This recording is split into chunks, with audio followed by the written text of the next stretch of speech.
دا د الله یو عظیم فضل وسو چې د روژې مقدسه میاشت پر موږ باندې راله. الله جل جلاله دې دا میاشت زما او ستا او د ټول امت مسلمه د مغفرت ذریعه وګرځي. خو مخکې موږ په دې یادونه وکړه په دې میاشت کې انسان څونه کوشش باید د تقوا وکړي، څونه ځان د ګناهو څخه محفوظ کړي. دا میاشت د ګناه میاشت نه ده. یو خو انسان ټول عمر باید د ګناه څخه د خپل وس مطابق ځان وساتي، لیکن په روژه کې باید ډېر احتیاط وکړي. خاص کر په روژه کې انسان باید د خپل سترګو او د نظر حفاظت ډېر وکړي. زموږ معاشره ډېر انسانان خاص کر نوجوانه طبقات د دې سترګو په بدنظرۍ باندې اخته ده، د سترګو په زنا باندې اخته دي. ناولدو ښځو ته، نامحرمو ښځو ته د ټلیفون د لارې د سوشل میډیا د لارې ګوري، او دا ډېره غټه ګناه ده. دا د انسان پر دماغ ډېر بد اثر کوي.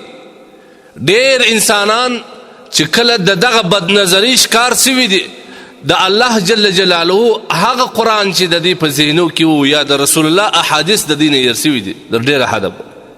که سړی دایمي دا بدنظري کوي، دا شیان بیا په دماغ کې نه پاتېږي. دا ډېر خطرناکه مرض دی. دا انسان ته ډېر تاوان کوي. دا انسان د عبادت څخه محرومه کوي، د عبادت شوق ماتي. بیا د ده په دماغ کې دغه ښځې چې دی د ټلیفون د لارې ګوري، یا د فیسبوک د لارې، یا د سوشل میډیا د لارې، د ټیک ټاک د لارې ګوري. دا انسان بیا په عبادت خو نه شي اخیستلی. که عبادت کوي هم په دماغ کې هغه ښځې، دا که په لمانځو په تراوو ولاړ وي هم په دماغ کې هغه نامحرمو ښځې. په روژه کې باید د خپل موبایل سره ډېر احتیاط وکړو. دغه موبایل دا هم نعمت ګرځېدلی سي او هم ستا دپاره د جهنم ذریعه ګرځېدلی سي. په روژه کې نه په عام اوقاتو کې باید د دې سره ډېر احتیاط وسي.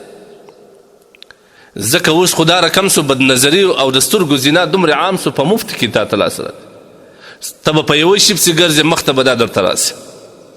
کوشش دا کوه که درته راله هم سترګې پټوه، اړوه. اوس خو د سوشل میډیا خاص کر ټیک ټاک دا د فحاشي مرکز ګرځېدلی دی. دا د فحاشي یو منبع ګرځېدلی ده. هغه نامحرمې زنانې چې د دې ټیک ټاک د لارې کومې فحاشي کوي، زموږ سوچ او ګمان والله که کېدی چې زموږ په زندګي کې دا شی پر موږ باندې راسي. خو الله تبارک وتعالی چې زموږ د ایمانو حفاظت کوي.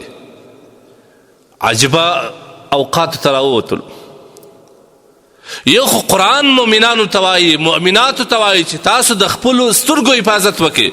قل للمؤمنین یغضوا من ابصارهم.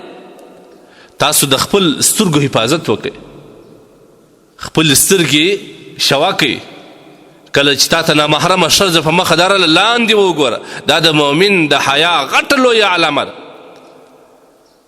حیادار انسان دا د مؤمن یو لویه علامه ده. والحیاء شعبة من الایمان. حیا د ایمان د شعبو څخه یو لویه شعبه ده. لهذا په قصدن باندې نامحرمو زنانو ته کتل دا د سترګو زنا ده. حدیث کې راځي زنا العین النظر.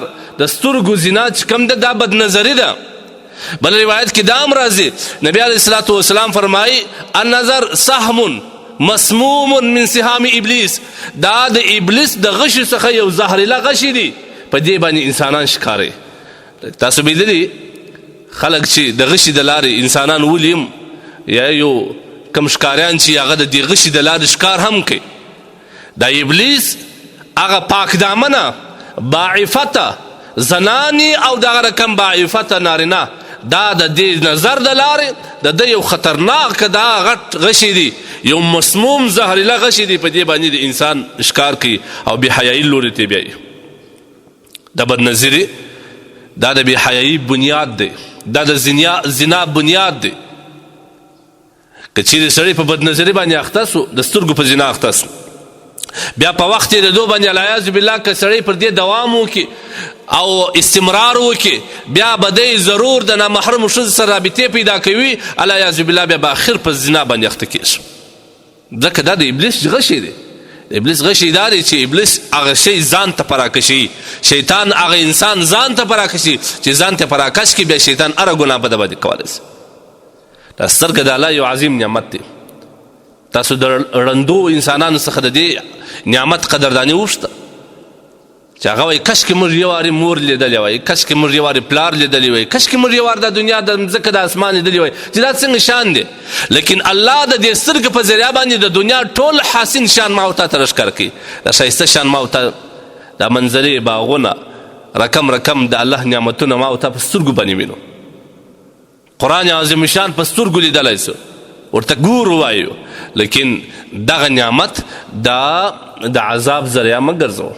دا سترګه د ځان دپاره د عذاب او د جهنم د داخلېدو ذریعه مه ګرځوه. خاص کر په روژه کې باید د ټلیفون څخه موږ پرهیز وکړو. که پرهیز نه وي، خالي فقط که یو اصلاح د لارې یو بیان موږ په اورو، بس دغونې محدود کوي. نور واخواته د ټلیفون سره رابطه کول، په دې باندې پابجي ګیمونه کول، په دې باندې ټیک ټاک کول، په دې باندې فیسبوک کول، دا هغه شی دی چې ستا روژه در خرابوي، تا په بدنظري مبتلا کوي. او روژه یوازې دا نه ده چې خوله بنده ونیسه، روژه یوازې دا نه ده چې بس خوراک او څښاک مه کوه نور هر څه چې کوې. نه نه نه، روژه دا ده چې د خوراک او څښاک سره سره ستا د بدن د ټولو اعضاو به روژه د ټولو اعضاو به روژه بیا ستا روژه ستا د مغفرت ذریعه ګرځي، ستا روژه ستا د جهنم د ازادي ذریعه ګرځي، او ستا روژه د قرب الهي لویه ذریعه ګرځي. او که چیرې دا رقم روژې وي لکه دا موږ بعضې انسانان چې کوي چې نه د بېحیایي نه مخ اړوي، نه د فحشګویي نه مخ اړوي، نه د غیبتو نه مخ اړوي، نه د ښکنځلو نه مخ اړوي، نه د حرامو نه مخ اړوي. الله وایي دا خوراک او څښاک ته دې هم زه ضرورت نه لرم، دا هم در ګرځوه. دا که نه یم، الله وایي زه دې ته هېڅ ضرورت نه لرم.